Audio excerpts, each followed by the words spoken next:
ओम शांति। आज बाबा की मीठी वाणी है 19 मार्च 2022।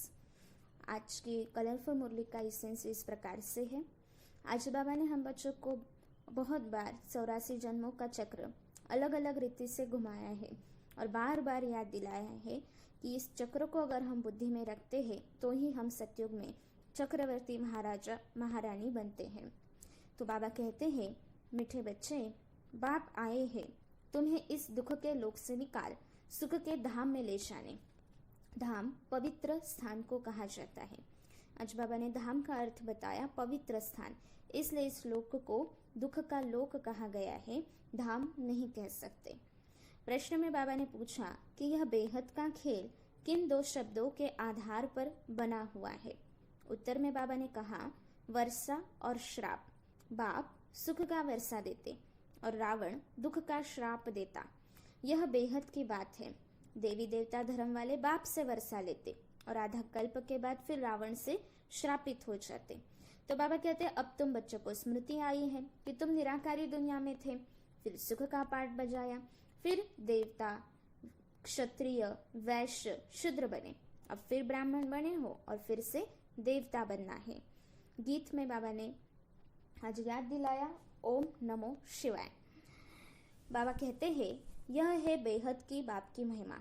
ऊंचते ऊंच वह भगवान है तो उसकी मत भी जरूर बहुत ऊंची होंगी, अर्थात श्रेष्ठ होंगी। सभी भक्तियां उनको याद करती हैं। तो अब भगवान है तो भगवती भी चाहिए। तो अर्थात लौकिक माता पिता जैसे है वैसे है पारलौकिक माता पिता। फिर बाबा कहते हैं, अगर लौकिक माता पिता होते हुए भी अगर कोई दुख आता है तो जरूर ऊपर वाले पारलौकिक को याद किया जाता है। फिर बाबा ने आज कहा कि दो परलोक है, एक है निराकारी लोक जहाँ आत्माएं रहती अर्थात परम धाम, और दूसरा है साकारी लोक जिसको सुखधाम कहा जाता है। तो वह भी परलोक है इस दुख से परे। तो बाप आकर इस दुख के लोक से, जिसे मृत्यु लोक या पतित भ्रष्टाचारी दुनिया कहते, तो वहां से बाबा निकाल कर संपूर्ण निर्विकारी सतयुग में ले जाते हैं। बाबा कहते, तुम भी पहले लक्ष्मी नारायण की महिमा गाते थे और अपने को विकारी समझते थे। तो बाबा कहते हैं, जहाँ पर लक्ष्मी नारायण महाराजा महारानी पवित्र थे तो प्रजा को भी पवित्र कहेंगे। तो वहां पर यथा राजा रानी तथा प्रजा अर्थात सभी पवित्र थे। फिर बाबा कहते हैं कि नर्क को धाम नहीं कहेंगे क्योंकि धाम तो पवित्र दुनिया को कहा जाता है। तो यह दुनिया अपवित्र दुनिया है। भारत सुख धाम था, अभी पतित भ्रष्टाचारी नर्क हो चुका है। फिर बाबा ने हम बच्चों को याद दिलाया कि आधा कल्प हम सूर्यवंशी चंद्रवंशी राजधानी में थे, 21 जन्म स्वर्ग में रहे, 8 जन्म सतयुग के, 12 जन्म त्रेता के। तो बाबा कहते, तुम बच्चे अपने जन्मों को नहीं जानते थे, तो मैं तुमको सब कुछ बतलाता हूँ। पहले तुम अशोक वाटिका में थे, अब शोक वाटिका में है। तो बाबा नर्क से छुड़ाकर, रावण राज्य से छुड़ाकर राम राज्य में ले जाते हैं। बाबा स्वर्ग रचते हैं तो जरूर स्वर्ग का वर्षा तो भगवान से मिलना चाहिए क्योंकि उनको तो स्वर्ग का रचयिता कहा जाता है। फिर बाबा कहते हैं कि यह वर्षा लेंगे भी वही जो कल्प पहले लिए होंगे। देवी देवता धर्म के सिवाय दूसरा कोई यह वर्षा ले नहीं सकते। जैसे ब्राह्मण बनने के बगैर कभी कोई देवता नहीं बन सकते।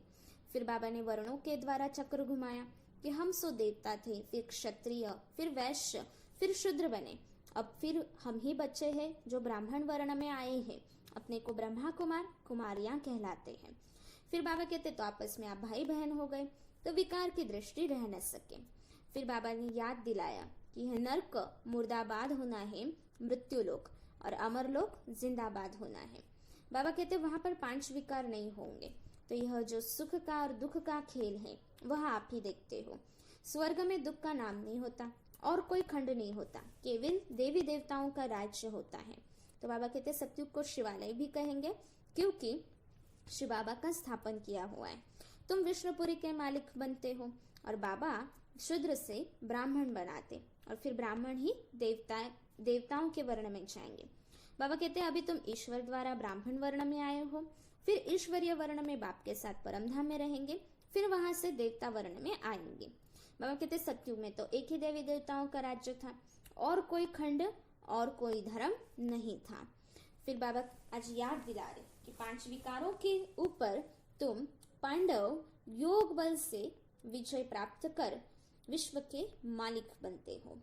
तो बाबा कहते हैं कि संगम योगी ब्राह्मणों को ही वर्षा मिलता है। तो जो संगम योगी ब्राह्मण है उनके लिए संगम है, बाकी जो ब्राह्मण नहीं बनते उनके लिए तो गोया ये कलयुग ही है। फिर आज बाबा खास श्रीमत देते हैं कि तुम बच्चे ब्रह्मा कुमार कुमारियां हो, आपस में भाई बहन हो, तो कभी भी विष का पान नहीं कर सकते। हाँ, गृहस्थ व्यवहार में रहना है, लेकिन कमल फूल समान पवित्र रहना है। इसमें यह प्रश्न नहीं उठ सकता कि सृष्टि कैसे बढ़ेगी। तो वास्तविक बाप का फरमान है कि मैं पवित्र दुनिया बनाने आया हूँ, तो अंतिम जन्म पवित्र बनो और पवित्र दुनिया के मालिक बनो। इस पर ही अबलाओं पर अत्याचार होते हैं। जैसे गायन भी है कि रुद्र ज्ञान यज्ञ में असुरों के विघ्न पड़ते हैं। फिर बाबा कहते हैं इस समय तुम सारे आसुरी मत पर अर्थात 5 भूतों के मत पर थे। फिर मैं करके तुम्हें ज्ञान देता हूँ। मैं आत्मा हूँ, इस शरीर द्वारा पाठ बजाना है, ये कोई नहीं जानते थे। आत्मा शालिग्राम जितनी भी बड़ी नहीं होती। आत्मा और परमात्मा स्टार मिसल है। फिर आज बाबा ने कहा कि यह बेहद का जो अविनाशी पाठ ड्रामा का नूंदा हुआ है, रचयिता और रचना के नॉलेज का, यह कोई मनुष्य मात्र नहीं जानते। तो हमें कोई मनुष्य नहीं पढ़ाते, हमें स्वयं स्पिरिचुअल फादर भगवान आज आत्माओं को बैठ पढ़ाते हैं। तो बाबा कहते हैं भारत जब लायक था तो बड़ा अक्लमंद था, हीरे जैसा बनाने के लिए फिर से बाबा आए हैं। इसके लिए श्रीमत पर चलना पड़े, क्योंकि रावण की मत पर हम चलते चलते कोड़े तुल्य बन गए हैं। फिर बाबा ने हमें बच्चों को याद दिलाया कि कैसे बाबा ने यह ज्ञान दिया था।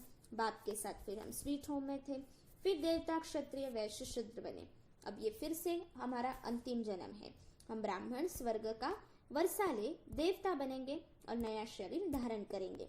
तो पवित्र रहने से स्वर्ग के चक्रवर्ती महाराजा महारानी बनेंगे। फिर बाबा कहते हैं कि जो बच्चे वर्ल्ड की हिस्ट्री ज्योग्राफी जानते हैं फिर जानकर भी पढ़ाई छोड़ देते हैं, तो वह स्वर्ग में तो आएंगे लेकिन योगी नहीं बनेंगे, तो विकर्म विनाश नहीं होंगे, तो सजा खानी पड़ेगी और स्वर्ग में पद भी प्रजा में भी कम पाएंगे। इसलिए बाबा ध्यान खिंचवाते कि पढ़ाई पर अटेंशन दो। फिर बाबा ने कहा अच्छे या बुरे संस्कार आत्मा ही धारण करती है। जिनके अच्छे संस्कार होंगे, उनके कर्म अच्छे होंगे, तो उनके जन्म भी अच्छे घर में होंगे, कर्मों का फल अच्छा मिलेगा। फिर बाबा ने कहा कि इस अंतिम जन्म में राम के मत पर चलना है। रावण की जीत होने से कभी कभी फिर मेरे बच्चे उधर चले जाते, फिर राम के दुश्मन बन पड़ते, अर्थात पढ़ाई से मुंह मोड़ लेते हैं, तो राम की निंदा कराएंगे। अगर ट्रेटर बनेंगे और फिर से रावण राज्य में चले जाएंगे, तो बाबा कहते हैं इसके लिए सजा बहुत कड़ी है।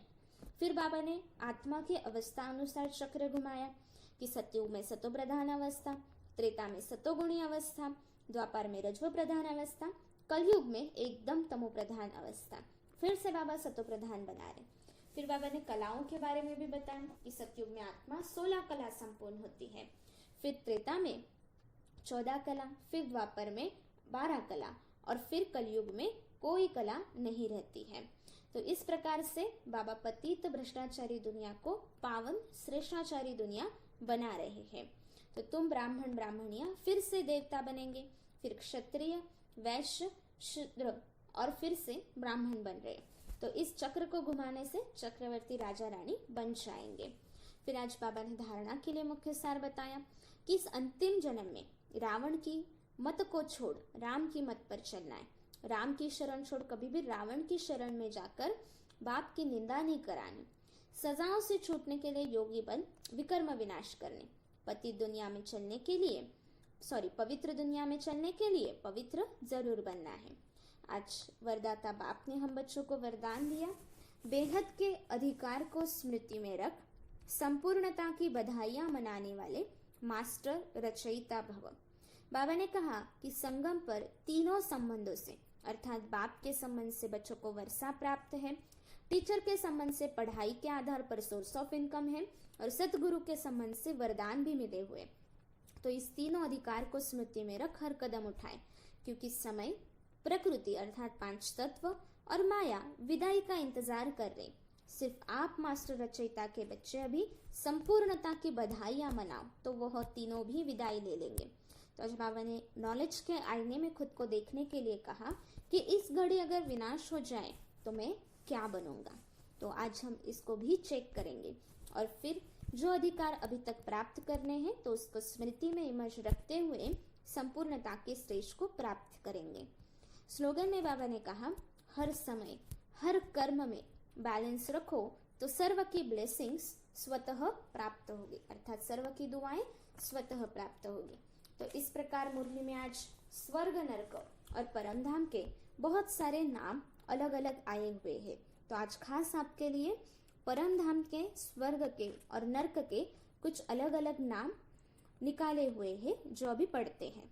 परमधाम के नाम शांति धाम, मुक्ति धाम, निर्वाण धाम, निराकारी दुनिया, ब्रह्मांड, ब्रह्म तत्व, ब्रह्मलोक, स्वीट होम, साइलेंस वर्ल्ड, सातवां आसमां, अक्षरधाम, मूल वतन, परलोक, मोक्ष धाम, हाईएस्ट हेवनली अबॉर्ड, रूहानी दुनिया, आलम ए अरवाह, मुक्ति धाम। तो ये हो गए परमधाम के नाम। फिर आते हैं सतयुग के नाम, स्वर्णिम दुनिया, golden age, garden of Allah, paradise, heaven, Krishnapuri, Vishnupuri, जीवन मुक्ति धाम, शिवालय, बहिष्ठ, जन्नत, निर्विकारी दुनिया, पावन दुनिया, सुखधाम, श्रेष्ठाचारी दुनिया, स्वर्ग, ब्रह्मा का दिन, अमरलोक, अशोक वाटिका, परिस्थान, वैकुंठ, सचखंड, दैवी संप्रदाय, राम राज्य, नॉन वायलेंस की दुनिया। फिर कलयुग के नाम, हेल, कंसपुरी, रावणपुरी, पतित दुनिया, भ्रष्टाचारी दुनिया, झूठखंड, ब्रह्मा की रात, विकारी दुनिया, वैश्यालय, दुखधाम, वायलेंस, रौरव नर, मृत्युलोक, विषय वैतरणी नदी, आसुरी संप्रदाय, जीवन बंध, शोक वाटिका, कब्रिस्तान, आयरन एज और मृत्युलोक, जहनुम, रावण राज्य। तो ये कुछ है कलयुग के नाम। इसके अलावा भी अगर आपको कुछ नाम आते हैं तो जरूर आप उसका चिंतन करिएगा। ओम शांति।